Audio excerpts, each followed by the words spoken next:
d'abord, merci d'avoir autant regardé et diffusé les 2 premiers ripostes. Je vous assure que ça nous sert beaucoup. Alors dans ce riposte-là, je me propose de vous décrire les propositions que nous faisons pour les négociations sur l'assurance chômage qui auront lieu, je vous le rappelle, cette année 2013, dernier trimestre. Avant tout, il est important de rappeler que le contexte a énormément évolué depuis la création de ce régime spécifique d'assurance chômage. En effet, ce régime n'a pas été créé au nom d'un statut de l'artiste, comme beaucoup essayent de le faire croire. Non. Il a été créé en période de plein emploi pour répondre à des pratiques spécifiques de salariés qui travaillaient dans la discontinuité. Et il se trouve que ces salariés n'étaient autres que les techniciens du cinéma. Bien. C'est parce qu'on a constaté une pratique spécifique qu'on a répondu par un droit spécifique. Puis le régime spécifique a été étendu aux artistes parce qu'on a constaté que les artistes travaillaient dans la discontinuité. Au départ, il est uniquement question de droits sociaux. À cette époque, a donc été inventé un régime d'intermittence pour pallier la flexibilité d'une catégorie de travailleurs. Maintenant, il se trouve que cette flexibilité est la norme. On n'arrête pas de le dire, mais 80% des embauches se font en CDD. Notre lutte n'est pas corporatiste. Et on pense à d'autres activités. Les plasticiens, les pigistes, les chercheurs précaires, et puis tous ceux qui travaillent dans la discontinuité. Tout cela pourrait prétendre à un régime spécifique d'assurance chômage. Certes, on n'a pas parlé à leur place, mais on dit simplement qu'ils pourraient s'approprier ces propositions.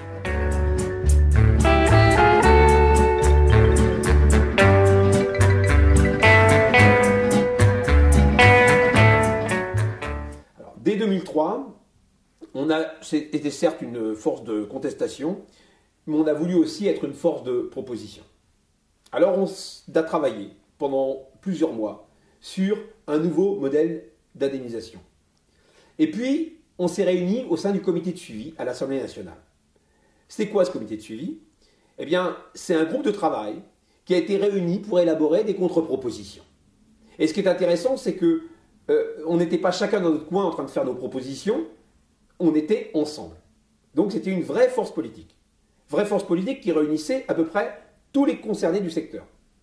À savoir, il y avait quand même la CGT Spectacle, Sud Culture et Spectacle, le Syndiac, donc le syndicat des patrons de théâtre. Il y avait l'UFISC, qui représente le spectacle vivant. Et pour l'audiovisuel, il y avait par exemple la SRF, la Société des réalisateurs de films. Et puis, c'est pas banal, il y avait des représentants du Parlement, de toutes les étiquettes politiques qui étaient au Parlement en 2003, députés et sénateurs. Et on s'est réunis pendant plusieurs mois, on a élaboré des propositions dont je vais vous lister maintenant les grands principes. Tout d'abord, il est impératif de revenir à un modèle mutualiste et non plus assurantiel comme maintenant. Toutes les réformes des services publics vont dans le même sens. Toutes. Considérer les usagers comme des clients. C'est destructeur.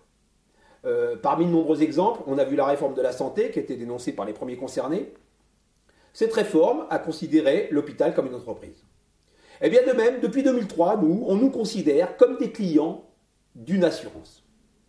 Et quand on regarde le modèle mathématique du protocole conçu depuis 10 ans, eh bien on s'aperçoit qu'il n'était pas du tout conçu pour faire des économies, comme le prétendaient la CFDT et le MEDEF.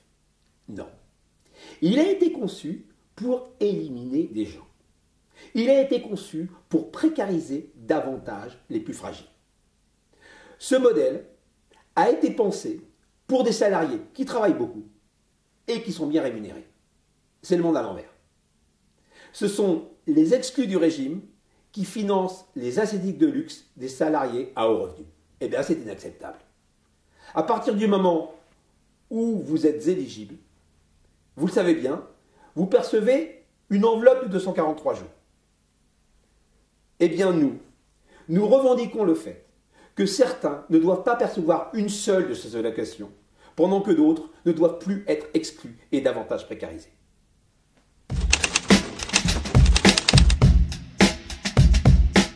Annexe unique, à savoir égalité de traitement entre les salariés intermittents. Bon, il est bon de rappeler qu'avant 2003, il n'y avait pas de distinction entre techniciens et artistes. Non.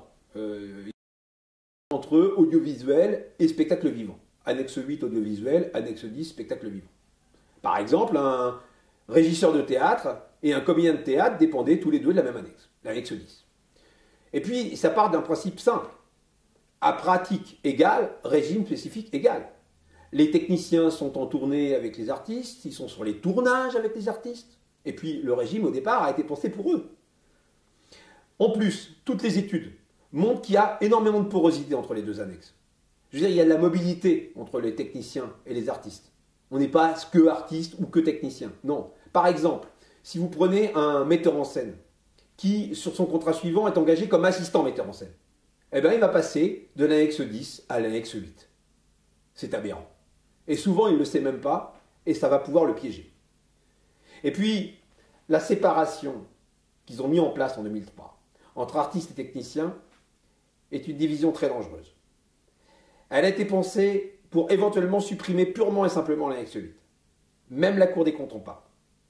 Alors, annexe unique.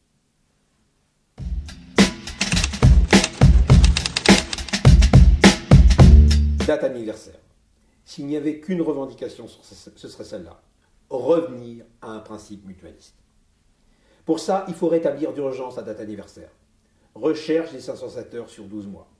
Ouverture de droit à date anniversaire fixe sur 12 mois, avec indemnisation sur 12 mois. La date anniversaire, c'est quoi? C'est comme avant 2003, ça correspond à la date d'admission dans le régime d'assurance chômage.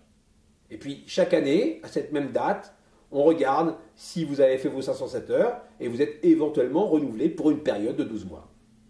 Eh bien, la date anniversaire, c'est le fondement d'un système mutualiste juste. L'ouverture de droit ne garantit pas un pactole de 243 indemnités comme maintenant, mais un possible versement d'indemnités sur une période. Ainsi, ceux qui travaillent beaucoup perçoivent moins. On est, en plus d'être dans un principe de solidarité interprofessionnelle, comme je disais dans le riposte 1, là on est en plus dans un principe de solidarité intraprofessionnelle. Pour être clair, dans un principe assurantiel, comme maintenant, chaque intermittent qui fait 507 heures perçoit, quoi qu'il arrive, 243 jours d'indemnité. Il y a droit. Eh bien, dans un principe de date anniversaire, un intermittent qui fait 507 heures peut percevoir de 0 à 365 jours d'indemnité. 365 jours, c'est au cas où il est au chômage total, il ne travaille pas une seule journée, et évidemment, il ne rouvre pas de droit. Et puis 0, eh bien, ce serait par exemple grâce à la franchise. Effectivement, les salariés à haut revenu sont soumis au principe de la franchise ou de la carence. D'ailleurs, cette franchise a été baissée de 30 jours en 2003. On a favorisé le haut revenu. Mais elle existe encore. En gros, si vous avez gagné beaucoup dans la période précédente, il y a un délai avant de toucher les indemnités assédiques. Et puis, le délai est mis en place. Mais dans le cadre de ce principe assurantiel, le délai existe, mais il est inefficace. Pourquoi? Parce que c'est un différé de paiement. Oui, parce qu'au bout de ce délai, vos 243 jours commenceront à être versés, quoi qu'il arrive. Vous y avez droit. Dans le cadre d'une date anniversaire, ces mois non indemnisés ne vous sont pas dus ensuite. Ils ne seront jamais versés. La franchise est un garde-fou pour éviter que de très hauts revenus touchent les assédiques. Ce garde-fou n'est pas opérant avec un principe assurantiel. Alors, parenthèse, les stars, contrairement à ce qui est dit partout, les stars ne perçoivent pas d'assédique parce qu'elles ne sont pas inscrites à Pôle emploi. Et puis pour finir, pour justifier la date d'anniversaire, vraiment, la date d'anniversaire, c'est lisible. Avec le principe actuel et la période glissante, on ne sait jamais où on en est, on ne sait jamais quand est notre fin de droit, et on a rajouté effectivement de l'instabilité à la précarité. Donc, retour d'urgence à la date anniversaire.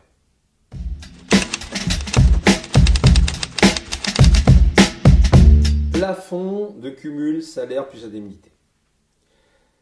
Il faut rappeler, pour tous ceux qui continuent de répandre des contre-vérités, voire le riposte 2, oui, l'indemnité journalière des intermittents du spectacle est plafonnée. C'est même le plafond le plus faible de tous les dispositifs d'assurance chômage. Mais pour garantir la mutualisation, il convient de mettre en place un dispositif vertueux. Le plafond de cumul salaire plus indemnité. Je vais vous prendre un exemple. Il va vous paraître extrême peut-être, mais c'est pour vous expliquer le problème. Actuellement, un intermittent qui gagne 7 000 € tous les mois réparti en 7 cachets de 1 000 € par mois, percevra au moins 20 jours d'indemnité acidique en complément par mois. Est-ce normal? Eh bien, avec un plafonnement, il ne percevrait rien, évidemment. Il ne s'agit pas de stigmatiser une catégorie de population aisée. La question n'est pas là. Mais comment est-ce qu'on peut oser dire que la réforme était nécessaire pour faire des économies? Non, encore une fois, la réforme a été mise en place pour faire de ce droit public une assurance privée. Une assurance privée où ceux qui cotisent beaucoup gagnent beaucoup. En plus, on peut dire que ce principe de plafonnement vertueux pourrait régler le problème avancé partout de la permittence. Tout le monde parle des abus, la permittence. On entend par permittence le cas où un employeur aurait les moyens d'embaucher à plein temps un salarié et il ne le ferait pas pour dégager un bénéfice. Bien. Et on dit qu'il y a collusion entre les intermittents et les employeurs. Eh bien, si on met un principe de plafond de cumul salaire-indemnité, un intermittent aura intérêt à demander à son employeur de passer permanent. Je vous rappelle que cette permittence-là dont tout le monde nous rebat les oreilles ne représente que 4% des indemnisés, comme l'a dit le directeur général de l'UNEDIC à l'Assemblée nationale. Bien. Mais il est à noter de toute façon que ce plafond de cumul, tout comme la franchise vue précédemment, ne peut être efficace que dans le cadre du retour à la date anniversaire, où les indemnités non versées pendant un mois ne sont pas reportées le mois suivant. Donc, principe vertueux, plafond de cumul, salaire-indemnité.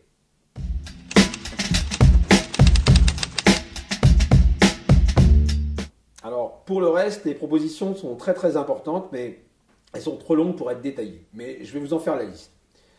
Tout d'abord, non-discrimination dans le domaine de la santé en adoptant des règles de prise en compte des congés maladie et maternité.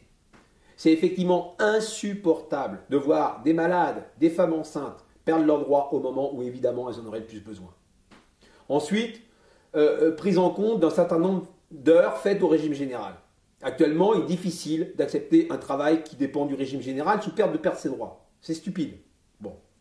Et puis aussi, évidemment, prise en compte des heures d'enseignement données.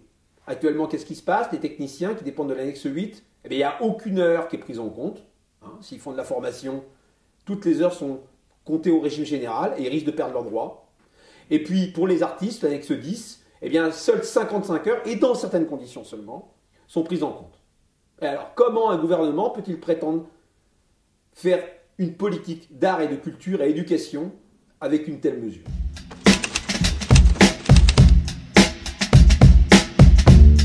En 2004, le ministre de la Culture de l'époque avait repris nos propositions sur la date anniversaire et avait demandé aux partenaires sociaux de se remettre autour de la table pour renégocier sur cette base. Face au refus de la CFDT et du MEDEF, le ministre avait pris la décision de mettre en place pendant 2 ans des mesures d'urgence validant les 507 heures en 12 mois. À l'époque, le Parti socialiste nous expliquait que c'était bien, mais qu'il devait aller plus loin. Eh bien, nous demandons maintenant aux 2 ministres concernés par le dossier, à savoir le ministre du Travail et de la Culture, de se positionner clairement. Il incombe aux politiques de flécher les futures décisions des partenaires sociaux. Il serait pour le moins incompréhensible que des députés socialistes, dont l'actuel Premier ministre Jean-Marc Ayrault, qui était président du groupe socialiste à l'Assemblée nationale à l'époque, qui avaient tous signé notre plateforme de contre-proposition, ne les défendent plus maintenant qu'ils sont dans la majorité. Ne vous laissez pas intoxiquer par les discours de soi-disant économie. Comme nous l'avons démontré, il n'y a pas de déficit. Le riposte 1 a fait son chemin. Maintenant, la plupart des gens partagent notre diagnostic. Mais notre secteur d'activité rapporte de l'argent. Et au lieu de stigmatiser le prétendu déficit, la Cour des comptes devrait plutôt analyser la façon dont sont réparties les indemnités. Nos propositions sur l'assurance chômage ne sont pas plus coûteuses que celles mises en place depuis 10 ans, bien au contraire. Il s'agit simplement de répartir les indemnités autrement et de manière plus juste. Pour l'assurance chômage en général, c'est honteux de raisonner en matière de coûts. La seule question à se poser, c'est est-ce qu'une réforme est juste et adaptée? Pôle emploi qui indemnise moins d'un chômeur sur 2, c'est juste ou pas? La réponse est dans la question. Pour finir, il y a urgence. On reçoit régulièrement à la permanence, régulièrement, tous les jours, des gens dont on a coupé les droits. Pourquoi? Parce qu'ils ont fait une petite erreur. Ils ont été contrôlés. Ils ont eu un petit problème dans les déclarations. Alors le chômeur est systématiquement considéré comme un tricheur et un fraudeur. Alors on commence par lui couper ses droits.